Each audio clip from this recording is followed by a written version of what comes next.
Three, two, one. Hi, I'm Dr. Dave Hayes, and this is our Ukraine update and a kind of an extended version, I think.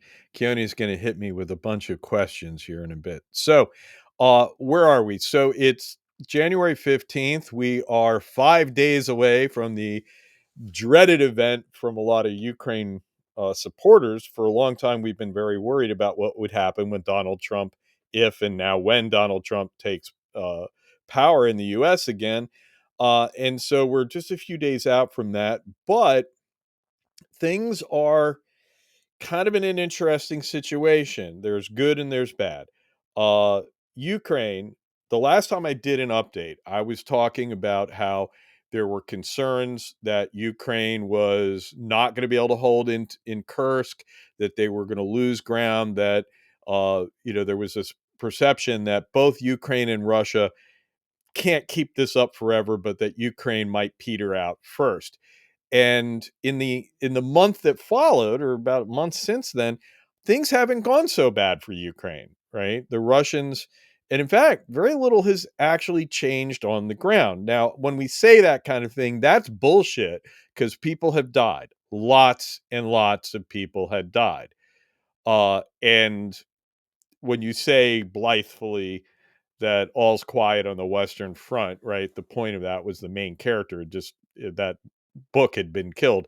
And so the human cost continues to be, it should be unacceptable to all of us. But with regard to how things have moved and kind of the strategic operational balance, we've seen Ukraine actually counterattack in Kursk, right? They were being pushed. The Russians were moving forces against them in Kursk, where the Ukrainians had pushed in. And the Ukrainians have not only held on, but they have counterattacked in places. And right now, they are actively counterattacking. So they show no sign of being pushed out of Kursk, which was a concern in December, and certainly late November, December. Meanwhile, down around Pokrovsk, right down in Donetsk, the Russians continue their creeping, very slow movement towards this city, and they just recently had to shut down the coal mine there because the Russians are getting too close, can't risk the workers. The thing is that they have been pushing for this city all summer, right? This summer we were talking about this, and they are nowhere near. They are edging up onto a border between the Donetsk Oblast and the Dnipro Teresk, the neighboring oblast, and so the Russians are going to be able to say, "Oh, we are now up to the border of Donetsk. We finally made it to the border." Um, but when you look on a map, it's trivial, right? It's this very small gain over, and in fact, was looking at a map from November of 2022 to December of 2024, and really it's just kind of like this one little area that was a divot in the Russian lines is now a big old pimple in it, and but it's not much, right? And that's all that's changed. Yet sometimes when you look at the reporting, it's all, oh, Russia is advancing every day, they get more miles. And I look at it and go, they're advancing because, again, they have not been able to take Pokrovsk. They have not been able to take Chasiv Yar. They do take ground. They do very, very slowly creep forward, but it's nothing like a lightning warfare. So we are seeing that. We are seeing also, the continuing struggle. The Ukrainians are continuing to struggle to have the manpower they need. They're continuing to struggle to get weapons in, but they seem to be increasingly able to produce their own drones and to make these in greater quantity. Very recently, we had an exchange of fire at night where the Ukrainians were actually able to shoot more drones at Russia than Russia shot at them.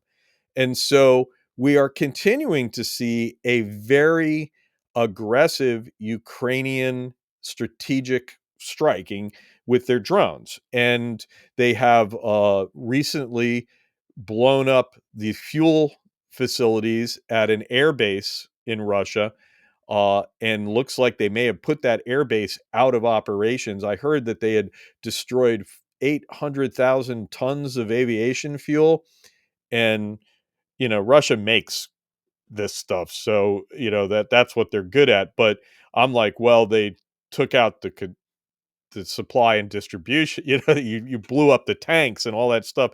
So if they had 800,000 tons of refueling capacity at this airbase, guess what? They don't anymore.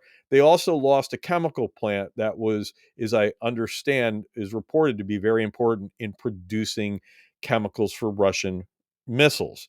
And so the Ukrainians continue to reach out into Russia, striking strategic targets with greater and greater ability.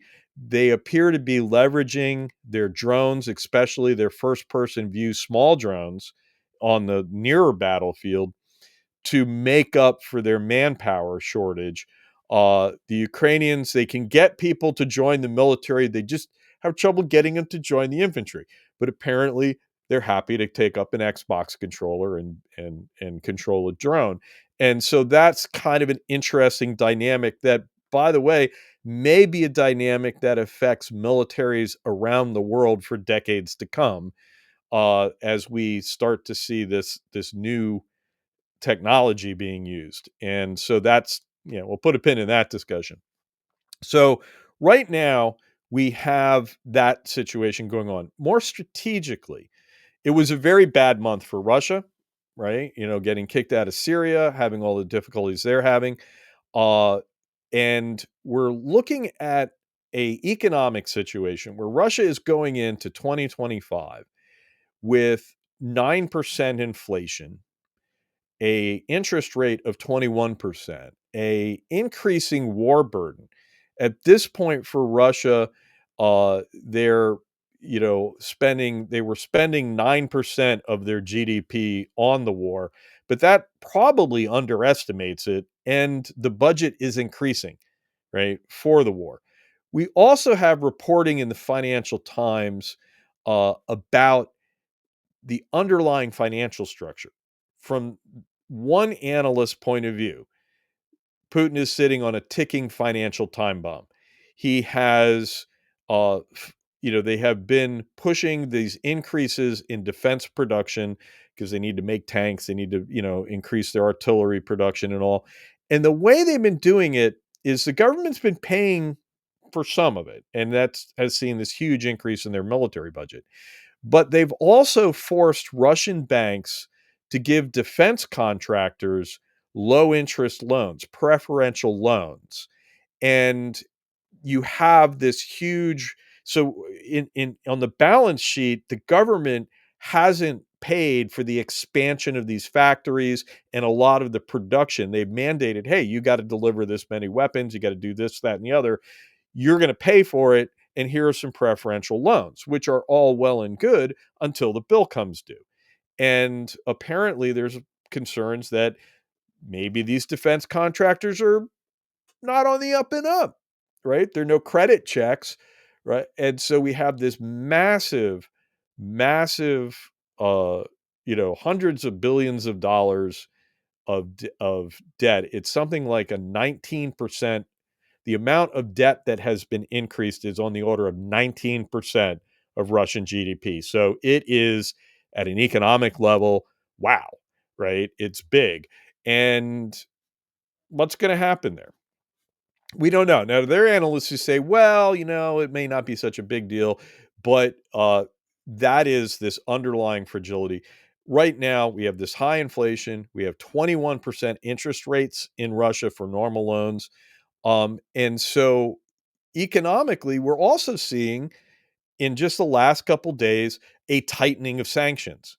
The US, UK, the Biden administration, as it is leaving, has been doing everything it can, right, to leave sanctions and to Trump proof the sanctions. They put a lot of sanctions on that require congressional approval to remove, or at least congressional notification. So they're thinking that it'll be difficult. Trump just can't wave a pen and get rid of it. But what we've seen is further sanctions on the oil industry, especially the shadow tankers. There's this fleet of about 200 tankers that Russia has been using that's called the Shadow Fleet. They are crappy ass ships. They're old ass crappy ships that are off the books, and they're the Shadow Fleet that's been moving things around. And so the US and UK have named names and sanctioned those ships. And apparently it's bad enough for the operators of the ships that they just dropped anchor, that they actually saw a bunch of them just stopping where they were and not moving. That is going to further squeeze Russia's energy income. So we have that happening. What Trump will do, we don't know, right? Zelensky is positioning himself to try to be a guy Trump can do business with. And so Zelensky and Macron have been moving in that direction. We'll see how they do competing for his attention against Putin. And, Putin may or may not be a big help. Meanwhile, on the Russian side, we have negotiations. This concept of, are there going to be negotiations? This is a huge question. And so we have Donald Trump is coming in. Yeah, the whole "I'll solve it in a day." We know that's not true. And his team is increasingly talking about, they tried to float, hey, 100 days and we'll have a deal. Now they're saying, oh, it'll take months. But I think the point is that the Trump administration is going to be very committed to producing a negotiated settlement. For better or for worse, that is I think they're going to be stuck with that. As mercurial and changeable as Trump can be, I think they're going to be stuck with that much at least. The question on the Russian side, right? The Russians have responded. They continue to just never suggest, maximal aims. We are not giving up anything we've taken. And in fact, we have claimed certain regions. There are parts of Ukraine that are parts of the oblast, the provinces that Russia has annexed. Zaporizhia, Donetsk, where they're fighting now, is all, in part, and I think there's still some Luhansk that they haven't taken. But Russia wants that, right? They've been asking, like, hey, Ukraine, you got to withdraw from this. Not only do we keep what we have, we get more. And Russia has continued through their spokesperson just today or yesterday, to say we still want to have no Ukraine in NATO, and we want the denazification and demilitarization of Ukraine. They're still pushing this very maximal line. You kind of expect that, though, right? Stated public negotiating positions, you don't negotiate with yourself, right? So until negotiations go, why wouldn't, I kind of look at it and they say, well, yeah, it seems like they're doing a hard line, but that would also be a smart move to maintain your position. What was to me telling was that the Russian spokesman went on to say that any negotiations should be between the United States and Russia, not involving Europe. So the Russians are starting to call on bilateral, that if there are to be negotiations, it should be bilateral between the United States and Russia, cutting out uh, the European allies. I don't know, cutting out Ukraine possibly. The Trump administration, by the way, cut out Afghanistan when dealing with the Taliban, and so that is a very worrying prospect. But and so we worry that Trump might go that route. But at the same time, uh, there is they're at least talking about conditions of negotiation, which I think is telling.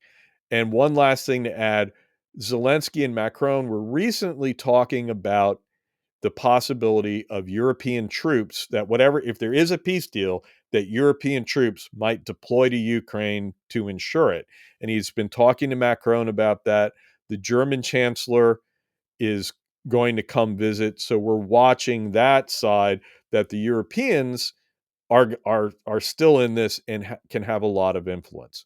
So will there be a negotiation? We'll have to see, right? And will people suggest? I keep saying the likelihood of a successful negotiation, may depend on somebody coming in and pitching a plan to Trump, whether it be Macron or Zelensky or somebody, and then letting Trump take credit for it. I can really, there is the possibility that that could actually work. So everything is not doom and gloom, but we are still, again, we're not sure what Trump's going to do when he takes office, and with things like sanctions and aid. But uh, so that's where we are right now, waiting to see that on Monday. But the position is fairly stable, and seemingly, to my mind, is actually favoring Ukraine by putting a lot of long-term pressure on Russia. So that's the Ukraine update. All right, Dave. Now we're going to go to some internet responses. And hey, believe it or not, everyone is not pro Ukraine. What are the odds? Historically, when invasions happen, there are people who are pro either side. And then historically, once it's over and we get down the line, we all unanimously agree that someone was wrong. Not maybe, not 100%, but usually the majority dictates who is wrong. People were pro Germany during World War One or World War Two, and those same people will probably not admit it to these days. Same issue that you have with Israel and Palestine. Every American is not pro-Israel on this matter. Um, so same here. So we have some responses, and just like with that, everyone's not. Hey, let's help Ukraine. We also because we got some comments about we're extremely one-sided. I guess because in the intro it's donate for Ukraine, it's support Ukraine, and we're not saying anything pro-Russia. But I'm sorry, I don't know what to say pro-Russia. So these are going to bounce back and forth a little bit, and we start with the first one from Steve Cochran 513 from Twitter. It says, "Screw Ukraine. This war is about anything but democracy." User response, "So why do we care about Russia's problems?" That would be a good question for you, talking to Stephen, or you. And another user says, "Any country that invades another country should be watched by every country." Response to those comments. Well, first of all, you know, it is about democracy because Ukraine is a functional democracy. They've made a lot of progress, right, with Zelensky. Of course, a war like this can be a big stress test on a democracy. We'll have to see what happens there. But um, the reason to be concerned about this is that since the do you remember World War II, folks? Right? All of that, people invading everyone, millions of people dying, right? One of the concepts there were nations were seeking to expand their territory. They were seeking to gain greater control over resources. The Germans called it Lebensraum.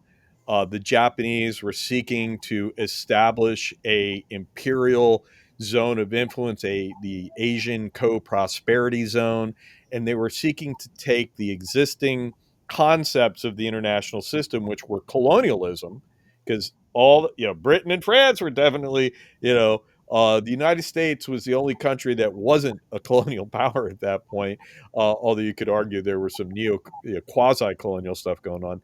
The point, though, was at the end of that war, we said, no, this cannot happen again.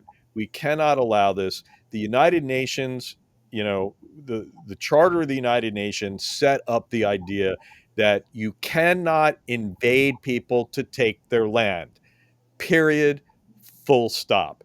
Invading to take land is aggression. And since that war ended, we have had that be the situation, right? That people, well, we do have people invading, and the United States has certainly been an invader on occasion. You're not allowed to annex people, right? You have to leave. Self-determination of the country. If you invade it, you have to put it back together, and you need to leave it under some form of self-determination. These principles were unchallenged, and so the point, it's not about democracy, it's about international concepts of peace and law that have been, were issues that led to world wars, and that we rejected, and for decades managed to enforce those norms Putin is absolutely violating them. And, so if you aren't going to draw the line here, where you got other problems, right? So do you want to go back in time and have all the problems that you had before? Or, do you want to do that? So that is very much in the US interest and in generally the interests of most nations around the world. So that is one reason we care. What do we care about Russians' problems? I don't particularly care about Russians' problems, except that they have a large military and a lot of nukes, and so it's kind of hard to ignore them, Yeah, right? kind of And hard. so whatever the context of that question is, um, why do we care about their problems?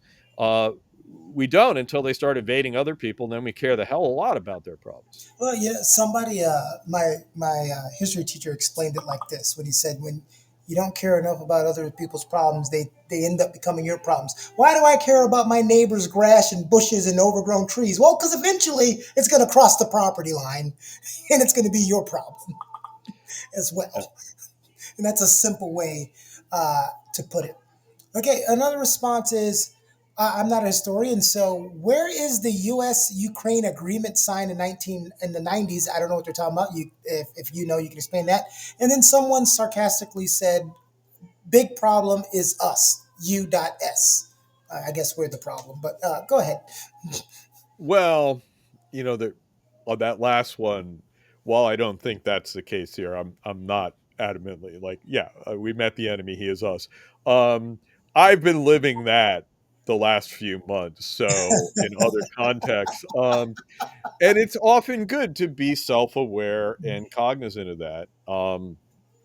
But okay, and going from the bottom, so I'm going from I believe the agreement that they're talking about signed in the 90s referred to the denuclearization, right? Because there are different agreements that people could be referring to. The first one was um, the and it wasn't a U.S. Ukraine agreement. It was the agreement to have the Kazakhstan and Ukraine return, at the end of at the end of the Soviet Union, the Soviet strategic weapons were deployed throughout. A lot of them were in Ukraine and Kazakhstan, right? Kazakhstan is where they have their space stuff, right? And so there was a effort uh, put out. There was an effort to with the Clinton administration to negotiate the transfer of all those strategic weapons to Russia, to the Russian Federation from Ukraine, Kazakhstan, maybe Belarus as well. Um, and this seemed like a good idea at the time. And as a result of that, Russia guaranteed that they would not invade Ukraine. There were guarantees that no one was going to invade these countries because they were giving up the weapons that would secure them. And Russia is arguably wildly in violation of that. Of course, it's an international agreement. People violate those. Must be Tuesday. As a, I'm shocked. I'm shocked that this happened. No, I'm not. But it is part of that. There was also an agreement that Putin frequently refers to. I think it was the Budapest Agreement. There was an agreement of how NATO would limit its expansion that Russians say that the US and NATO have continually ignored, right? And although that wouldn't be a US Ukraine agreement, I think the nuclear one is what's being referred there. And that agreement, uh, they gave up something in order in return for a guarantee, and that never works. Right? That when you give up something that you can't take back, you lose your leverage as soon as you give it up. And um, Right. ET says the question is, how in the world has Putin still not managed to retake the Kursk region? This was posted 12/29. So, because they suck. They suck tremendously. Their military uh, is, I mean, it's just at this point, why even say it any differently?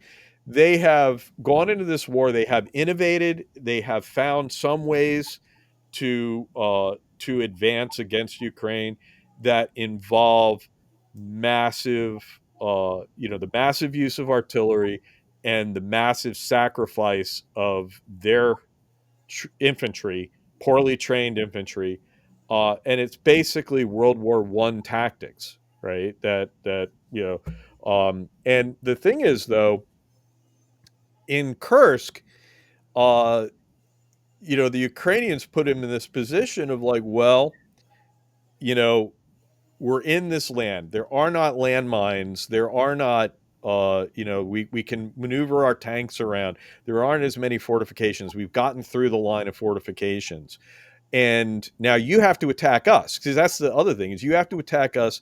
But if you want to just blow the snot out of a town, that's your town, right? And so you're not blowing up a Ukrainian town. You're blowing up a Russian town, and they haven't. They really.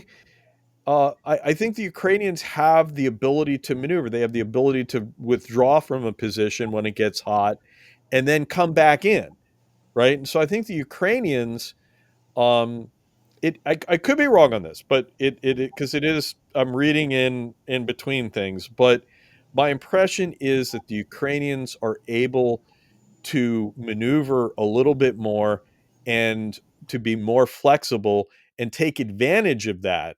Whereas, in Kursk, in ways they can't do when they're holding the line, they're doing the whole Gandalf, you shall not pass thing, right? And they can't be flexible. They can't maneuver. They can't take a tactical withdrawal to get away from something because they know they're getting a lot of fire on that position.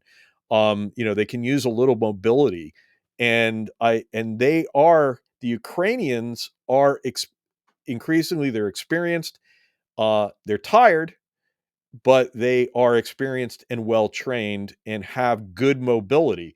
They have good Western weapons that they can, tanks. And I saw a picture of a striker that had had the living shit kicked out of it, but it had come back and they had been out maneuvering around in it. And so I think that's the thing I think that's why they're in Kursk, because I think they feel that they can put, they can draw Russians in and attrite the Russians, because the tank losses in Kursk have been outrageous, right? I think the Ukrainians are really seeing in this battle of attrition that they're able to attrite at a higher rate up there. And so, yeah, the Russians are, just not able to kick them out and are arguably losing ground of late. Those are all the response. Well, the last one that was on there. Yeah, Uh, I didn't get to that. yeah, let me go back. Let's go. I was looking at it in the screen, like, Yeah, whoop. I think it. I think I Maybe it deleted went it the by other way. accident, so I need to put it back up. All right, here we go. Sometimes these things, sometimes they go too fast. All right. And yeah, So I it am was. drinking. I think it was a response to what ET said about the question is how he has retaken Kursk. So Greg said they have lost almost half if what they took in Kursk, and Russia is still advancing. It's easy to find and All confirm. right, so they're trying to say that right, and this is the narrative that they're on the back foot. They did when you look at the map, they took a large area, and they expanded in other areas, and Russia has hemmed them back in. But that happened a month ago, and of late the Ukrainians have actually pushed back. So the Ukrainians, yes, they've lost half of what they took in Kursk, because they expanded out quite a ways. And my point is that's the point, right? They don't care about any of this land. They don't want any of this land. They expanded, they went in, and then they pulled back. But now they haven't lost much in the last month. And so it's been more stable than I might have thought. I wouldn't have been surprised if they gave up more land, because my thought is you go into Kursk because you want to take land, force the Russians to attack you on positions you are totally willing to give up when it gets too hot, right? You aren't worried about keeping the land. You're worried about being able to, uh, to have the Russians close with you in a disadvantage, to their disadvantage, to the Russians' disadvantage, and you want to be in a place to pull back. There's nothing worse than being in a position where you can't pull back because every inch you give up is your land and your people and your civilians are behind you, right? U.S. hasn't had to fight that way in a long time. I never wanted to fight that way in Europe. When I planned to fight in Europe, oh, we were getting the hell, we were going to get back the other way. And in Kursk, they have that capability. And so it just always made such sense to me.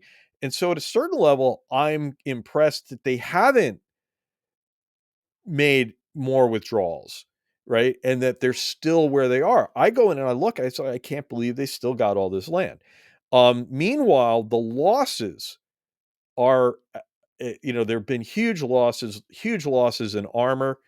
I saw a thing recently. There was a report that basically Ukraine now has as many tanks as Russia, right? That they've been just taking out the Russian tanks, and Russia's ability to resupply. Their satellite pictures of empty. They used to have all these material yards with mothballed tanks parked in long rows, and they're empty.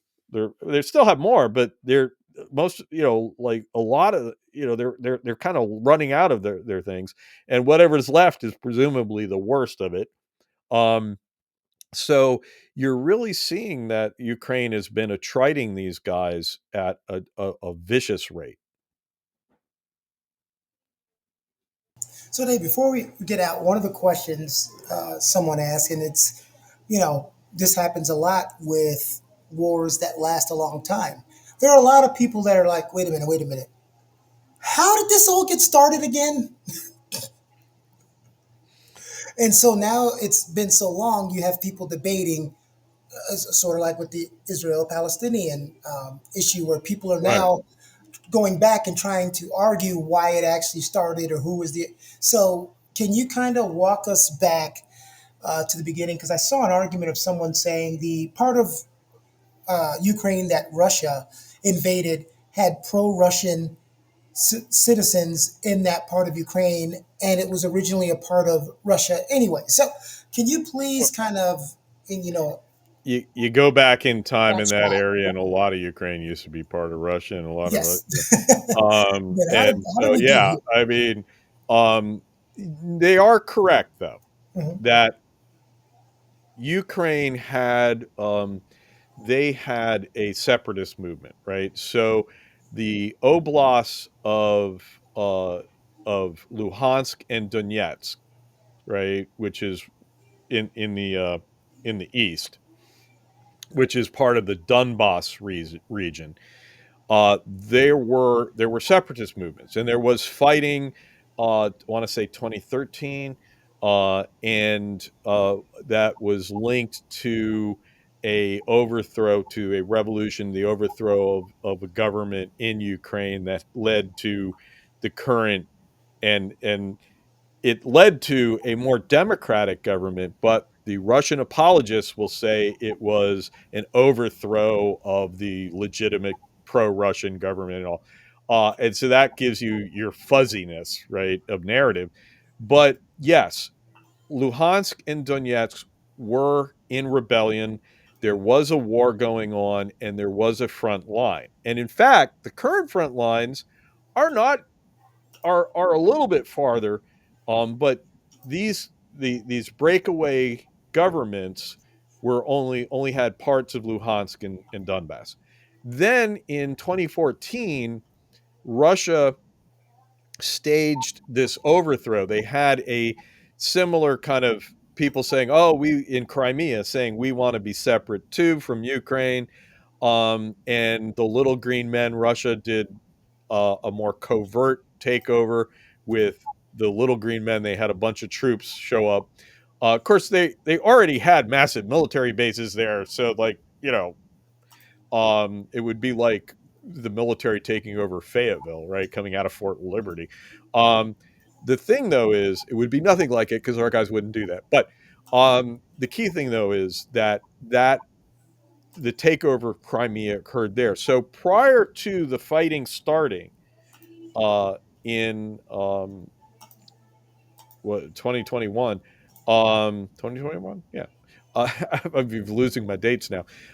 Prior to the current war starting, Russia had annexed Crimea, and there were pro-Russian governments in Luhansk and Donetsk that Russia was supporting and had Russian military units in there supporting them. The war, when it started, it starts with this demonstration, these huge military exercises in Belarus with Putin complaining about NATO.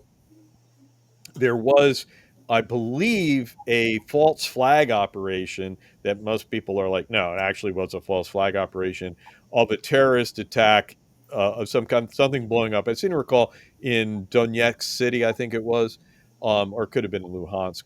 The point is that Russia at that point um, recognized uh, the governments, the breakaway governments. It formally recognized them and formally vowed to support. And they said they're going to conduct a special military operation in support of those governments. And I heard of that a few hours before I knew what was going on over there. It seemed at first like it might just be a limited operation. But obviously, they tried to take over the whole country. And that's when Russia starts talking about needing to denazify Ukraine and demilitarize it. And so they went for the whole thing. Uh, and that's how the war got started. Yeah, because if So, but, you, oh, good. but no, but it is very true that the war didn't start. It started back in 2013, 20, there was fighting in Ukraine, and then it led to these breakaway governments in Luhansk and Donetsk, and then the Crimea. So it had been simmering for years prior to this. Yeah, and when I look and anybody says like, oh well, it's one country's issue with another country. You think any of these countries that surround outside of Ukraine want Russia to take over Ukraine? You think they're sitting there going, oh yeah, hey, let them have it if they want it? Not Poland. Well, definitely not Poland. No, well, no, I mean Poland. You know, Putin has really effed up. And by the way, that map you're showing there, the green portion was, I believe, the breakaway republics, Mhm. right? I think. If I can't. Um, but Yeah, you said but the no, Donbass, the door. I never say it right. The Donbass region. yeah, the Donbass, yeah. Yeah, Um, that's the and region. Yeah. the thing about Poland, going into this, the European nations were not spending a lot on their military, right? They were not doing a lot. And since Russia did this, we have seen this massive, massive cowboying up in there. Poland has bought everything from everybody. They have like name a main battle tank. Poland has bought a couple hundred of them. The Polish have been upgunning their military. Um, Finland and Sweden, we all know that, hey, they stopped being neutral and joined NATO.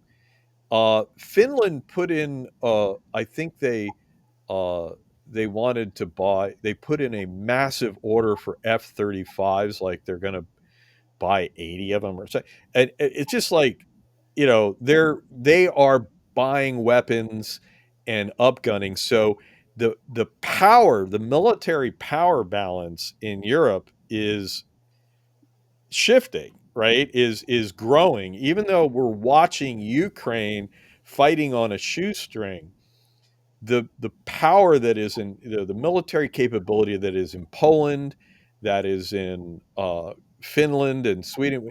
is just dale is increasing Or and you will see continue to force. increase for a couple of years to come. When And when I the just bell remember when started, I saw how many F-35 Sweden was going to, I mean, Finland was going to buy. I'm like, holy crap, that's more. They're going to have more fifth generation fighters than Russia, and they're going to have the good F-30. what you're Um, saying is it's also incredibly. I don't care how mighty you are. It's incredibly hard to invade another country. Now, I get asked this question all the time. People will ask me, "Oh, you were in the military. How hard is it to invade the United States?" I said, "Do you see the trouble that people are having invading countries that are right next to it? It's incredibly hard. It takes a lot of resources, a lot of manpower, and sadly, a lot of people dying, or which a is the lot of worst part of all of firepower. it. Yeah, well, I'm saying, and the worst part of it is a lot of people Yeah. dying. And the one of the things that's really problematic about invading a country is holding it. Yeah, And it turns out that, the US found this in Iraq that through our very deft use of maneuver, firepower, intelligence, we were able to actually invade Iraq with a fairly small uh, contingent, yeah, I was right? there. It wasn't a Mhm. huge army that Nope. we invaded in 2002. Um, The that goes to what, because I went across the burn in 2003 as soon as the bell sounded. What you're saying is perfectly correct. We we won very swiftly, took them out very swiftly. It's the holding part that because you becomes like, don't have enough freaking people. no. It used to be you waltzed into a country Mhm. with millions of infantry Yeah. just walking in. And so securing the local population and, dividing people up and providing security. Today, you walk in with a fraction of the number of Mhm. people. You depend on the technology, and then in terms of securing it, how do you do that? How does that work? Right? If you don't have people on the ground who are going to be on your side, it is very difficult to control a country. We found this absolutely in Iraq, and I think Putin. I thought when I thought Putin was going to win, I'm like, well, we're going to end up with this god awful counterinsurgency, but he wasn't capable of even doing the first part. So that's a huge lesson learned that the numbers of, back in the day, you showed up with massive numbers of people. And Mhm. so the challenge of policing the country was a lot less than taking over, destroying the other military. Yeah. Today, you show up with weapons that Yeah. destroy the other military and are Mhm. utterly useless to you in securing the country. Right. And Because back in the day, it was more about building your empire. So you went in, yeah. you picked up people along the way and you added them in and you kept moving. Mhm. You know. And I got to say, I always want to say to people, if we're looking at the war in Ukraine and Mhm. trying to draw lessons learned for other situations, always remember that um, the Western nations are air powers. We would smoke Russia's ass in a heartbeat. They could not stand. Forget the United States. At this point, if the Europeans wanted to go in there, they have such, just immense, awesome weaponry. And the air power, why is it, do you think, we were able to maneuver around in World War II, in the Gulf Wars, and all this stuff? It's because we had this massive firepower advantage, and it's firepower and armor that gives you that mobility, right?